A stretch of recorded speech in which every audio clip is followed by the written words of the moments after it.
ഉത്തരാവധ കേസിൽ ശ്രദ്ധേയമായ അന്വേഷണമായിരുന്നു സംസ്ഥാന പോലീസിന്റെ ഭാഗത്തു നിന്നുമുണ്ടായത്. പ്രതി സൂരജിന് പരമാവധി ശിക്ഷ ലഭിക്കുമെന്ന പ്രതീക്ഷയിലാണ് അന്വേഷണ ഉദ്യോഗസ്ഥർ. കൊട്ടാരക്കര ഡിവൈഎസ്പിയായ എ അശോകൻ കേസുമായി ബന്ധപ്പെട്ട കാര്യങ്ങൾ സംസാരിക്കുന്നു. വി വിനോദിന്റെ റിപ്പോർട്ട്. ഉത്തരാവധ കേസിൽ അന്വേഷണ ഉദ്യോഗസ്ഥനായ ഡിവൈഎസ്പി എ അശോകനാണ് നമുക്കൊപ്പം ചേരുന്നത്. ഒരു പക്ഷേ അണലിയുടെ കടിയേറ്റ് ആദ്യത്തെ സംഭവത്തിൽ ഉത്തര മരിച്ചിരുന്നെങ്കിൽ ഇങ്ങനൊരു കേസ് പോലും ഉണ്ടാകുമായിരുന്നില്ലെന്നാണ് പലരും പറയുന്നത്. പക്ഷേ രണ്ടാമത്തെ സംഭവത്തിൽ ഇങ്ങനെ ഉണ്ടാകുന്നു. പോലീസിന് തോന്നിയ സംശയങ്ങളും നിഗമനങ്ങളും അതെങ്ങനെയാണ് ഇതിൻ്റെ ഒരു ആദ്യഘട്ടം സാർ ഓർത്തെടുക്കുന്നത്? ആദ്യ ഘട്ടം എന്ന് വെച്ചാൽ അവർ പറയുന്നത് ജനൽ തുറന്നിട്ടെന്നാണ് ഈ സൂരജ് പറയുന്നത്. പക്ഷേ അത് അന്വേഷണത്തിൽ ജനൽ അവർ തുറന്ന് AC റൂമാണല്ലോ, ജനൽ തുറന്നിട്ടില്ല. അഥവാ ജനൽ തുറന്നിട്ടിരുന്നെങ്കിലും 150 സെൻറ്റിമീറ്ററോളം നീളമുള്ള ഒരു പാമ്പിന് 1/3 ഭാഗത്തിൽ കൂടുതൽ കയറാൻ പറ്റത്തില്ല.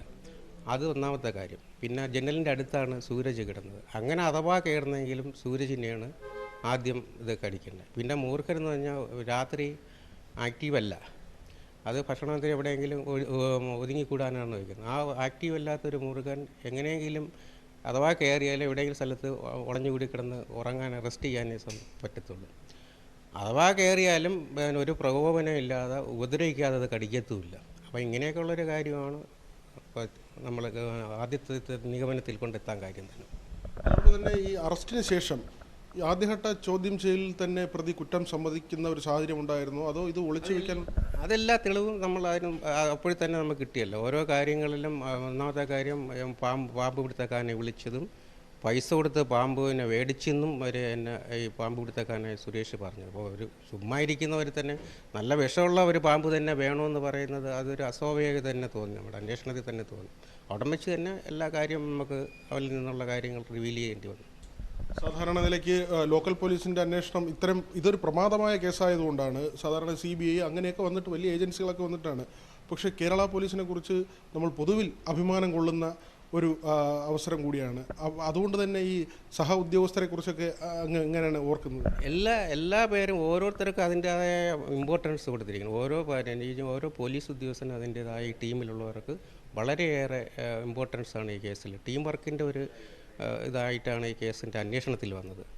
അതുപോലെ തന്നെ പോലീസിൻ്റെ ഒരു സ്റ്റഡി മെറ്റീരിയലായിട്ട് തന്നെ ഈ കേസ് മാറുന്നു എന്നുകൂടി പറയുന്നു.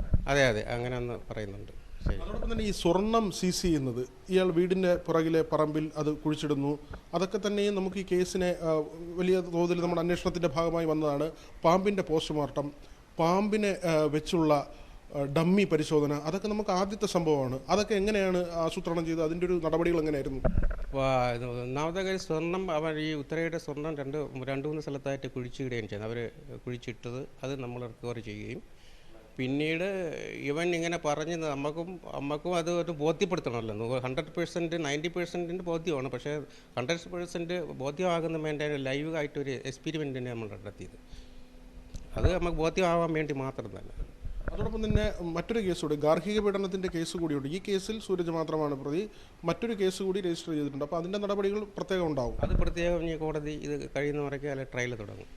അതോടൊപ്പം തന്നെ അംഗീകാരങ്ങൾ, ഇതിൽ അന്വേഷണ ഉദ്യോഗസ്ഥർക്ക് ഗുഡ് സർവീസ് എൻട്രി ഉൾപ്പെടെ കൂടുതൽ അംഗീകാരങ്ങൾ, അതും ഒക്കെ എങ്ങനെയാണ് സാറേ? ഒരു അഭിമാനമായി തന്നെയാണ്. ശരിക്കും അതാണല്ലോ അതിൻ്റെ അംഗീകാരം കിട്ടിയത്. ശരിക്കും സന്തോഷത്തോടെ തന്നെ നമ്മൾ കാണുന്നതല്ല. തീർച്ചയായും അല്പസമയത്തിനുള്ളിൽ ഉത്തരാവധ കേസിൽ വിധി വരാനിരിക്കുകയാണ്. അന്വേഷണ ഉദ്യോഗസ്ഥനാണ് നമ്മളോട് സംസാരിച്ചത്. ഏറ്റവും പ്രമാദമായ കേസിൽ അന്വേഷണം നടത്തിയ ഉദ്യോഗസ്ഥൻ അദ്ദേഹം ഈ ഘട്ടത്തിൽ വലിയ അഭിമാനത്തിലാണ്. കാരണം ഒരു ഏറ്റവും പ്രധാനപ്പെട്ട ഒരു കേസ്, അത് പ്രോസിക്യൂഷൻ വാദങ്ങൾ നിരത്തുന്നതിന് അനുയോജ്യമായ തരത്തിൽ തന്നെ തെളിവുകൾ സമാഹരിക്കുന്നതിന് അന്വേഷണ സംഘത്തിന് കഴിഞ്ഞു. ഷിജു ചവറയ്ക്കൊപ്പം വി വിനോദ്, ന്യൂസ് 18 കൊല്ലം.